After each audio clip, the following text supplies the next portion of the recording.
कसं आहे, पाऊस कोणासाठी पडतो? माणसासाठी पडतो. कारण पावसाच्या पडण्याला कारण मानवीय कर्तव्य आहे. कसं आहे, म्हणजे माणसं जे कामं करतात त्या कामापासून पाप आणि पुण्य निर्माण होते. काय, आणि पापाच्यामुळे झाले धर्माचे वाटोळे.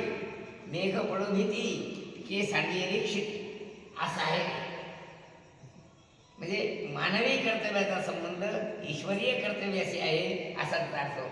पण काय तू विचार सांग की वरचा पंखा फिरतो बटन त्या कोपऱ्यात आहे, मग याचा काय संबंध आहे? तिकडे काय संबंध आहे?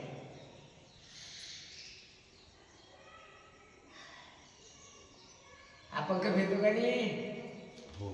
खटका कुठे लागतो? मग इतकं अंतर असो, याचा त्याचा काय संबंध आहे? त्याची वाईट तिथपर्यंत दिसत जरी नसले तरी आहे. काय नाही? तसं मानवी कर्तव्य आणि ईश्वरीय कर्तव्य याचा असा अदृश्य संबंध आहे. त्याची वाईट पर्यंत तसं माणसाने केलेल्या कर्तव्याची कर्माचे संबंध रिवायर कुठपर्यंत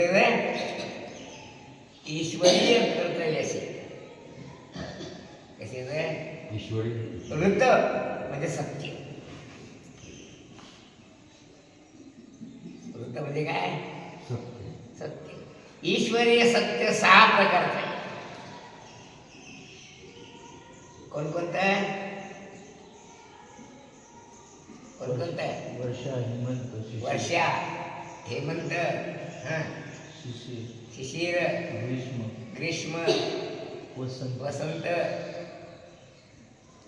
शरद, पवार.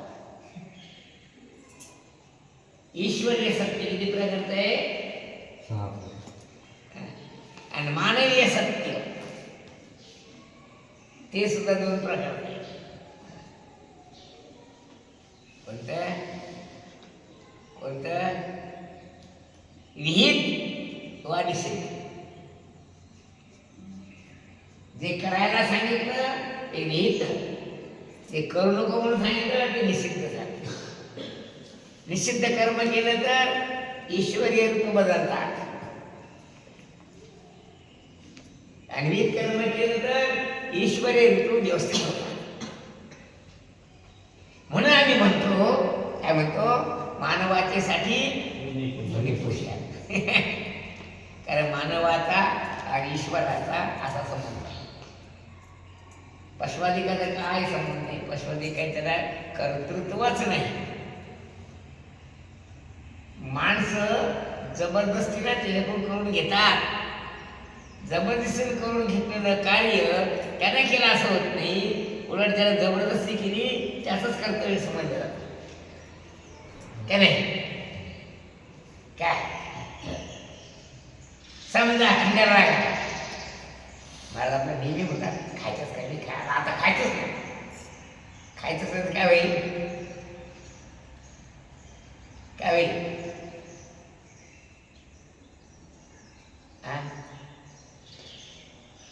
काय होईल? समजा खंड्याला रागा, आता मला आपलं निमंत्रण खायचंच काय नाही, खायचंच का म्हणून आता खायचंच नाही आपल्याला. मग काय होईल? जिवंत राहणार, मरून ते. मग त्याला मारण्याकरता मी असं म्हणतो का त्यानं अभ्यास करावा म्हणून म्हणतो. अभ्यास करावा मग ही काही ध्यान देत नाही. काय ते ध्यान काय उलट ध्यानात उलट पाखंड्या. हा खड्डा इतका ढ बुद्धीचा आहे. ढ म्हणण्यापेक्षा त्याच्या अंगात रजोगुण आहे की याची बुद्धी स्थिर होऊन देत नाही. आणि रजोगुणाच्या निवृत्तीला एकच उपाय आहे की आंघोळ झाल्याबरोबर इथे पुसणारे पण म्हणाय काही आवड का तुम्हा माझी हे विनंती आठवाहो लक्ष्मीपती. मग जसं प्रकार आहेत साम दाम दंड आणि भेद, हे 4 प्रकार आहेत काम करून घेण्याचे. किती प्रकार आहेत? काय? साम म्हणजे प्रेमाने सांगायचं, म्हण म्हण म्हण रामकृष्ण म्हण. म्हणजे नाही म्हण लागलं तर हा म्हणजे रामकृष्ण हरी झपका ठेवल्या मग म्हणेल की नाही काय म्हणजे लागून या पाया विनवितो तुम्हाला किंवा तुम्हा माझी विनंती आणि नसल ऐकलं तर म्हणत की हरी पडता काय तेव्हा लक्षात ठेवायचं जे ढोरं येतं त्याच्याकरता हे ढोराला मार कशाचा कशाचा ढोराला मार शाण्याला मार बोलायचं शब्द ज्याला शब्दाने कळत येतो शान आणि ज्याला शब्दाने कळत नाही तो आणि ज्याला यानं कळत येतो ढोर. मग ते ढोर आहे का माणसा खंडिया माणूस का ढोर आहे कोण आहे मग त्याला शब्दाने समजते काय शाळाला मार शब्द आणि ढोराला मार हा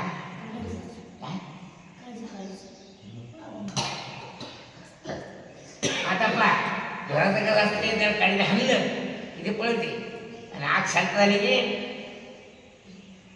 काय पुन्हा तसंच पुन्हा तसंच करते. मग आता आजच्या छडीचा उपयोग तर तिथे सही खाली पडणार का कारण मला असं दिसते ते आंघोळ करतात ते पायाला बसतात तितका वेळ तिकून आले की हे इकडे कपडे नसते वेळ गमावतात आणि मग सगळे मिळून येतात तिथं सगळ्यात होईपर्यंत तो पण वेळ निघून जातो. मग काय बाबा वेळच नाही भेटला नाही काय गमावला गमाव कशात गमावला वेळ ही करणे आहे याच्यात गमावला टबळ्या करणार गमावला काय नाही काय मग तुम्हाला ती छडी बसली तर फुकट वेळ गमावल्याची बसली का ते वेळ योग्य विनियोग केला म्हणून बसली फुकट वेळ गमावला फुकट वेळ गमावला आज छडी जोरात लागली तर जितकी छडी जोरात लागते तितके दिवस याही पण बसतात काय नाही. मला असं वाटते की या छडीला असं एक खेळात ठोकला का असा हल्ला पाहिजे आणि त्याला असं भोग पडलं का नाही जोपर्यंत ती भोग बसत नाही तोपर्यंत यारे पण बसत काय नाही. ध्यानात येते मग हे भोग याचे पडल्या हे दुखा लागला धारे पडला आणि दुसरं पडलं कसं वाच तुम्ही लक्ष्मीपती भगवंताचे स्मरण करा. लक्ष्मीपती लक्ष्मी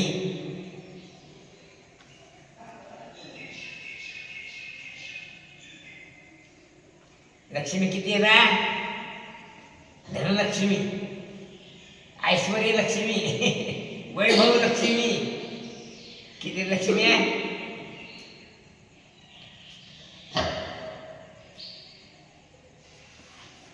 सर्व प्रकारची लक्ष्मी ज्याच्या आज्ञेत वागते तो आहे परमेश्वर. त्याचं तुम्ही ध्यान करा. काय करा काय करा त्याचं तुम्ही ध्यान करा. हो ध्यान केलं काय होईल ती लक्ष्मी तुम्हाला ऐश्वर्य देईल विद्या देईल काय देईल विद्या ऐश्वर्य समृद्धी हे सगळं तुम्हाला देते. पण तुम्ही ज्ञान करतात तर काय पुढे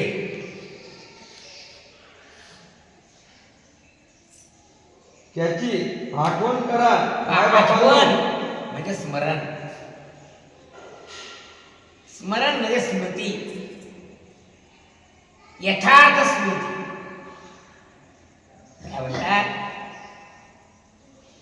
यथार्थ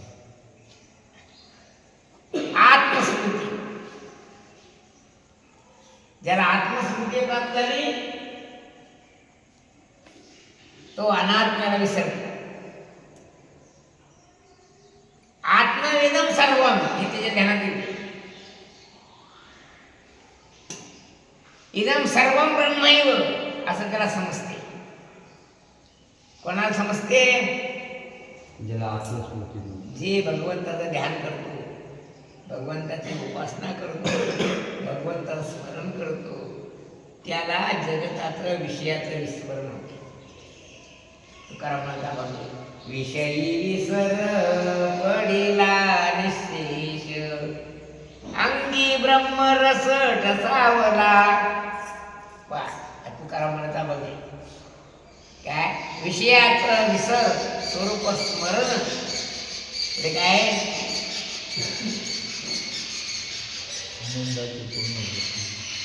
हे मुख्य लक्षण परमार्थ. पुढे त्याची आठवण करा. मायबापांनो, मी तुम्हाला दंडवत करीत आहे. आमचे नाही माय बाप, पुढचे पोरायचे. कोणाची माय बाप आहे तुम्ही? तुमच्या पोरायचे. आमचं तुमच्या ध्यान ही पण गाडगे बरकडे माय बाप म्हणायचे. अरे बरेच मार्ग म्हणायला. तुमच्या ध्यानाचा मनाचा विषय श्री हरीच करा. कारण का विषय तो ज्यांचा झाला नारायण असे का. आणि त्याचं लक्षण आहे काय? लक्षण त्याचं ज्याच्या वृत्तीचा विषय नारायण झाला त्याचं लक्षण काय आहे? नावडे जन, नावडे धन, नावडे माता, नावडे पिता, हे त्याचं लक्षण. त्याच्यात ज्याच्या वृत्तीचा विषय नारायण झाला त्याचं लक्षण काय आहे? नावडे जन, धन, माता, पिता. पुढे निर्वाणी गोविंद सदा मागे पुढे. पुढे जगताचे कारण असणारा श्री विठ्ठल त्याला अत्यंत आदरपूर्वक आळावा. त्या योगे तुमच्या घोर रोगाची निवृत्ती होईल. म्हणजे जन्म मरणाची निवृत्ती होईल. पुढे तुम्ही मुखाने रामकृष्ण हरे या मंत्राचा उच्चार करा. तुमच्या पायावर लोकांवर घेत आहे. रामकृष्ण म्हणा.